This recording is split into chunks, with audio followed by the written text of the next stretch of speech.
아담이 에덴에서 쫓겨난 이후 그 범죄함으로 인하여 세상은 죄악이 가득할 수밖에 없었습니다. 가인이 아벨을 죽이고 또 하나님을 멀리 떠나 죄 가운데서 유리하여 사는 동안 또 그 이후에 가인의 후예들은 진정으로 하나님을 떠나 사는, 하나님 없이 사는 그런 죄 가운데에서의 삶을 살아가게 되었습니다. 지난주에 그 가운데에서 셋의 후손 에노스가 비로소 하나님의 이름을 부르며 또 그들이 하나님에 대한 믿음의 길을 걸어갔음을 우리가 살펴보았습니다.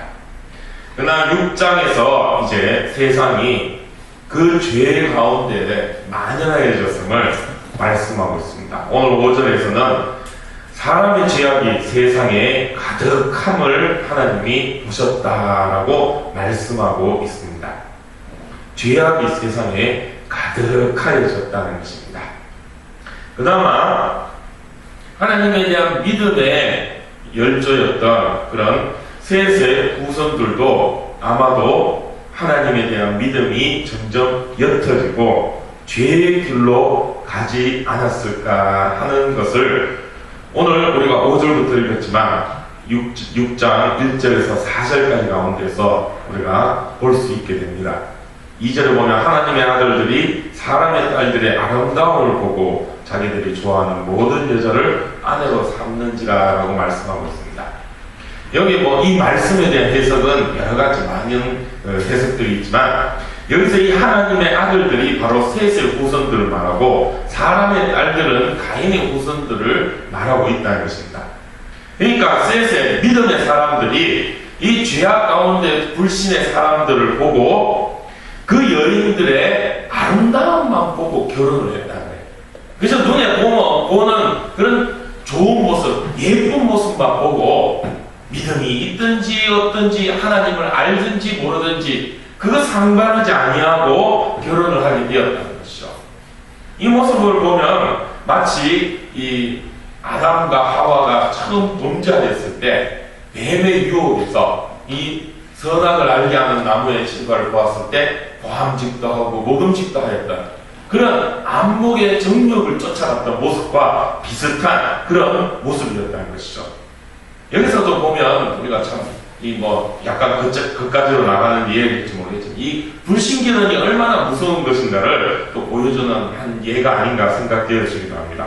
아무튼 이런 식으로 이제 그 믿음의 열조들도 믿음을 지키던 그 사람들조차도 아마도 죄에 물들어가면서 하나님을 점점 잊어가고 믿음의 길보다는 세상의 정욕을 쫓아가는 그런 죄 가운데 길을 걸어가지 않았는가 생각되어집니다. 그래서 사람의 죄악이 세상에 가득함이 하나님 눈에 보여졌다는 것입니다. 그리고 그러한 죄인의 생각, 그 마음에 생각하는 모든 계획들이 항상 악할 뿐이었다는 것입니다. 생각하는 모든 것들, 계획하는 모든 것들, 행하는 모든 것들이 결국 악할 수밖에 없었다는 것입니다. 죄인인 인간이 생각하는 모든 것이 악할 뿐이었다는 것이죠. 죄가 무엇이라고 했습니까, 여러분? 지난주일날 죄에 대해서 말씀드렸죠. 죄가 무엇입니까? 하나님을 부정하는 게 결국 죄입니다. 하나님을 하나님으로 인정하지 않으니까 하나님의 말씀조차도 우리가 그걸 왜 지켜야 되나 하며 불순종하게 되는 것. 결국 불순종이 죄라 그러는데 그 근본은 하나님을 부정하는 교만한 마음에서부터라고 그랬죠. 그러니까 이 죄된 생각, 죄된 삶의 모습, 악한 생각들, 이것은 결국 하나님을 인정하지 않는 것입니다. 내가 하나님으로 살아간다는 거죠. 내가 최고다는 그런 생각들, 그런 교만한 마음들. 그러다 보니까 내가 최고고 내가 하나님이다 이런 생각으로 살아가니까 어떻게 됩니까? 다른 사람들은 눈에 안 보입니다. 나만 생각하는 거죠. 나만 잘 되면 되고 나만 잘 먹고 잘 사면 되고 그런 이기적인 생각으로 또 가득 차게 됩니다.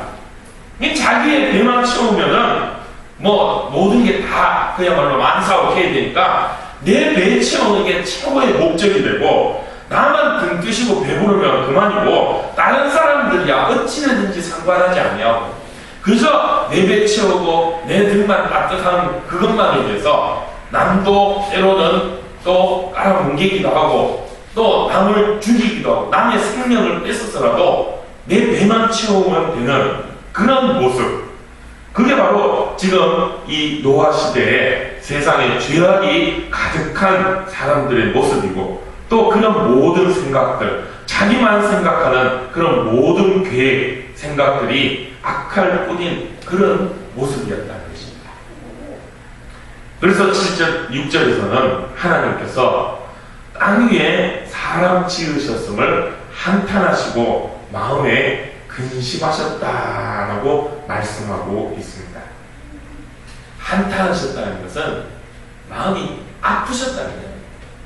찢어지게 아프셨다. 뭐 어떤 표현으로 후회한다라고 말하기도 하는데, 하나님이 후회하실 하나님은 아니시지만 이 그냥 그저 아이고 저걸 왜 만들었노 이런 마음이 아니라 그보다 더 마음이 찢어지는 듯한 아픔이 있으셨다는 거예요.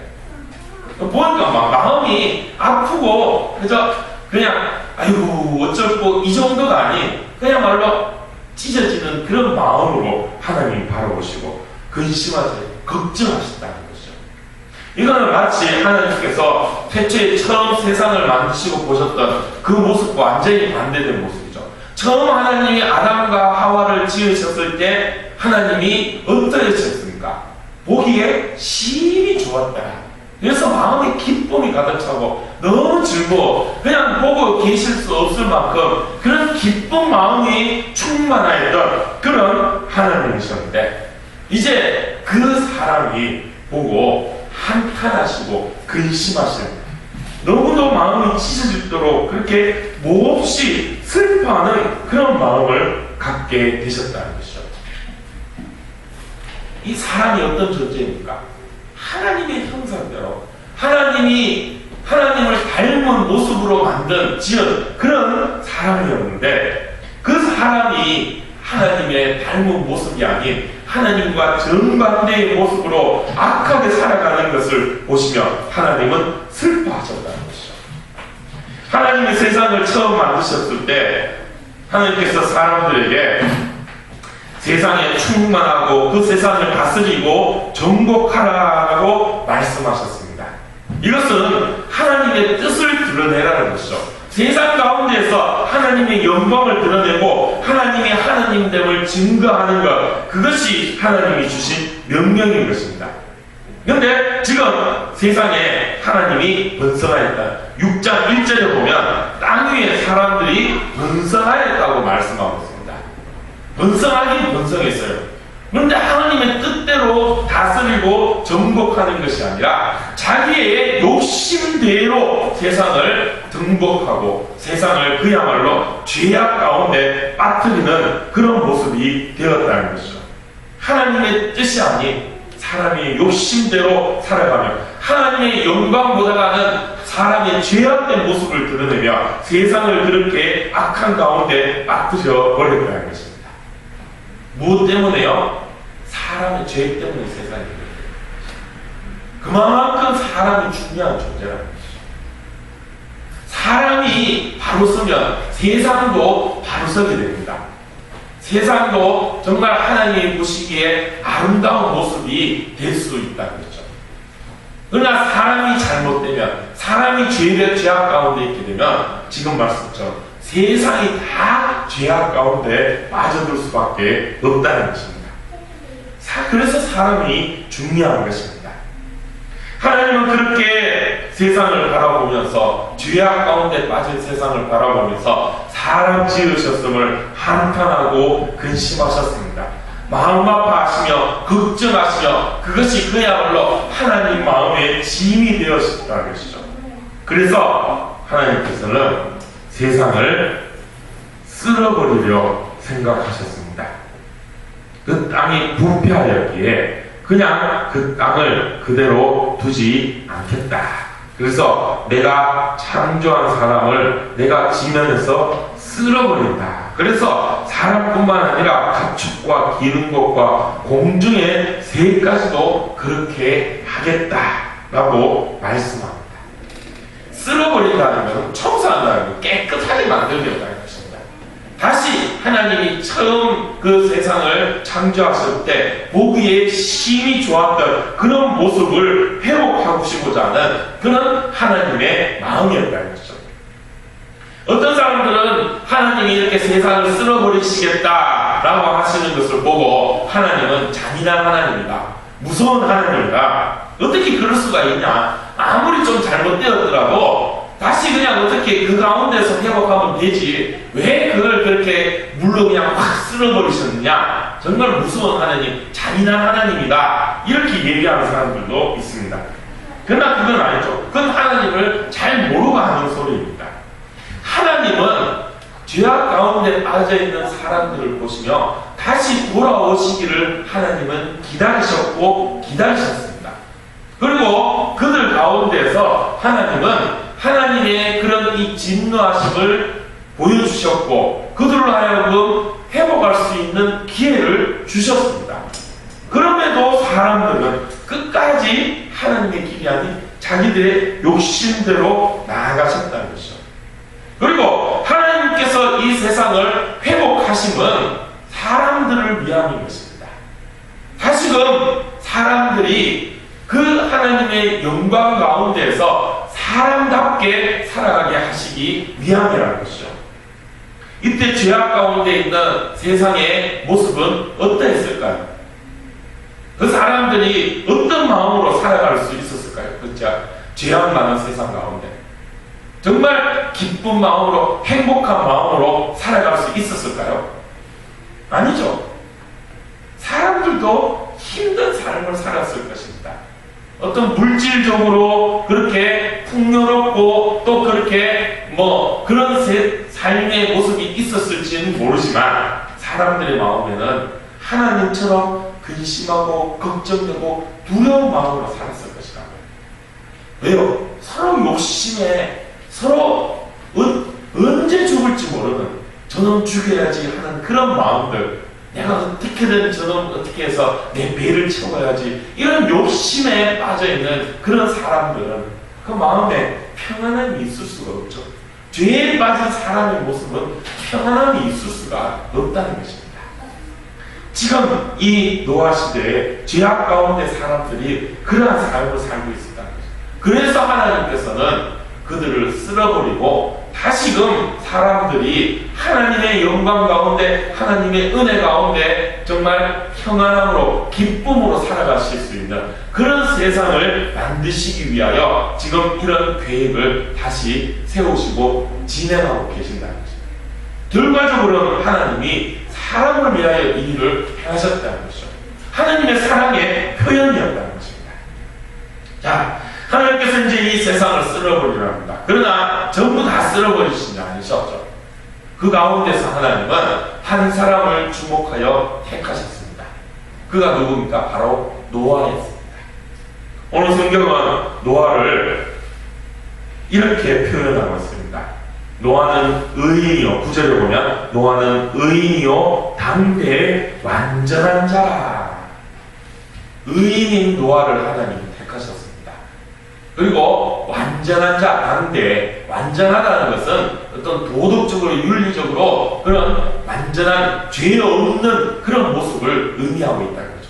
노아는 의인으로, 완전한 자로 당시 죄악 많은 세상 가운데서 죄 없이 하나님 바라보며 그리고 또 하나님과 동행한 삶이었다라고 성경은 노아에 대해서 표현하고 있습니다. 그럼 우리는 그렇게 생각하겠죠. 노아니까 하나님이 택하셨다. 그렇게 의롭고 완전한 사람이었기에 하나님이 택하셨구나. 그러니까 우리도 의롭고 완전한 삶을 살아야지 하나님의 택함을 받을 수 있다 라고 우리가 생각할 수 있을 것입니다. 그런데 주목할 것은 이 9절 말씀이 아니라 8절 말씀입니다. 8절 말씀에 우리가 주목해야 돼요. 8절에 뭐라 그러니까 그러나 노아는 하나님께 은혜를 입었더라. 노아가 그 당시에 이 죄악 많은 세상 가운데 노아가 의인으로서 완전한 자로서 살아갈 수 있는 이유가 무엇입니까? 바로 하나님의 은혜를 입었기 때문이라는 것입니다.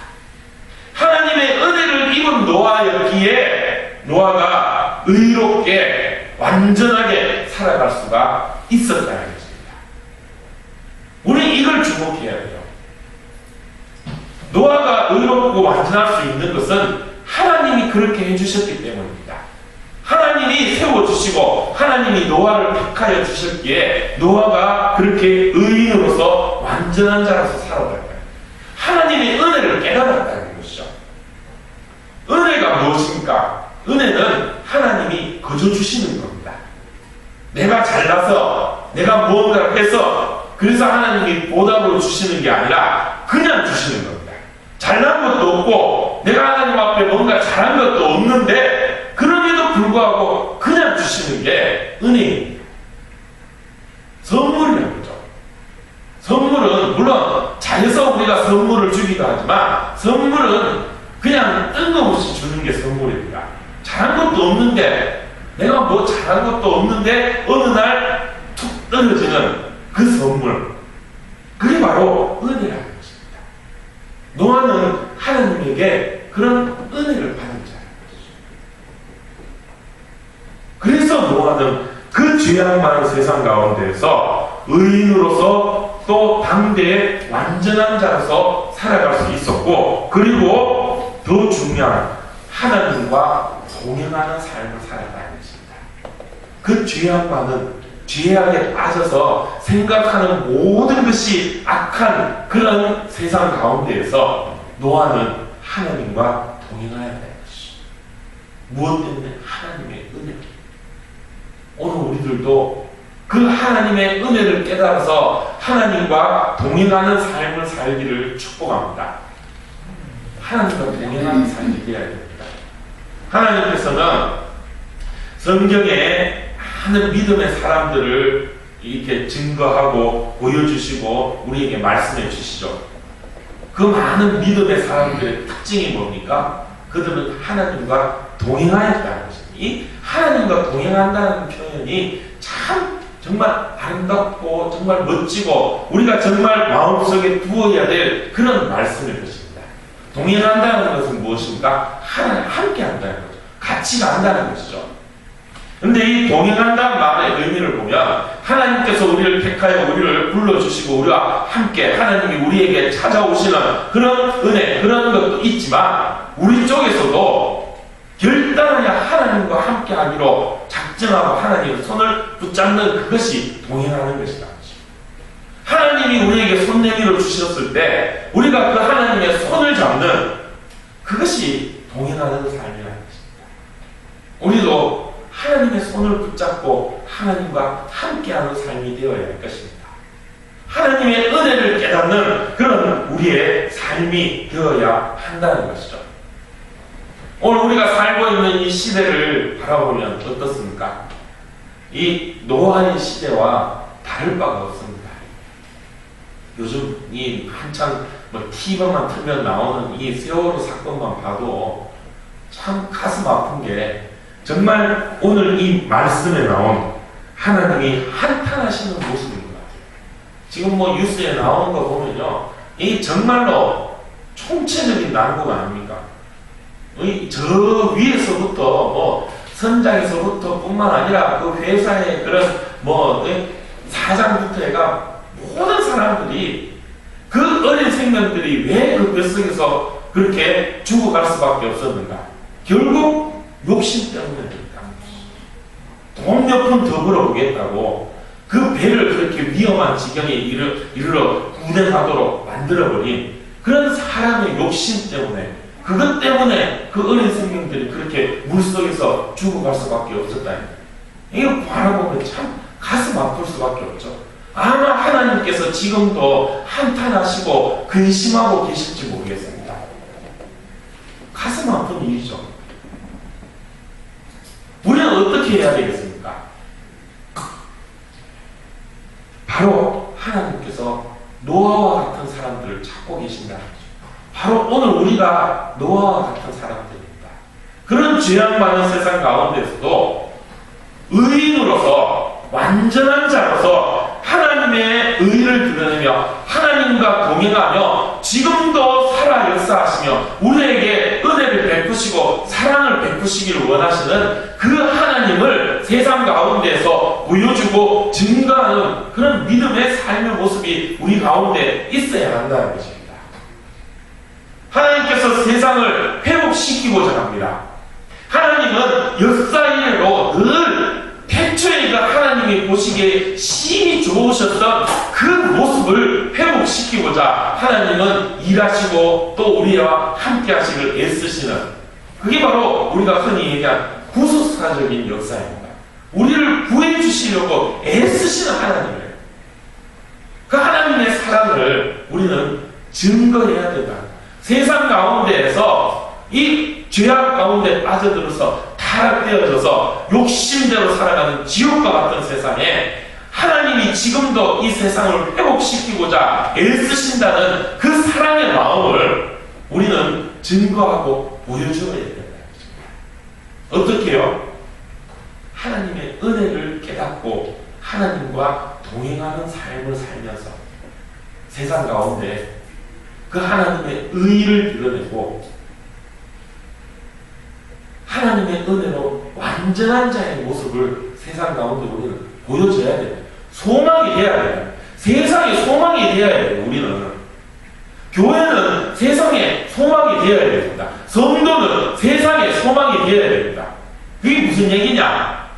세상이 이 죄악으로 어두워지고 정말 죄악에 빠져서 정말 더 이상 어떻게 살아야 될지 정말 망했다 생각되는 순간 우리를 바라보면서, 교회를 바라보면서, 그래, 아직도 소망이 있구나, 정말 하나님이 살아있는가, 그럼 왜 세상이 이 모양이냐, 왜 이렇게 세상이 지옥과 같냐 라고 떠들어가는 세상 가운데 그런 사람들이 우리를 보고 하나님이 아직도 살아계시는구나, 아직도 이 세상은 소망이 있구나, 하나님이 아직도 이 세상에 소망을 버리시지 아니하셨구나 하는 걸 보여줘야 돼요. 우리가 믿음으로 하나님과 동행하는 삶의 모습으로 세상에 소망이 되어야 돼요.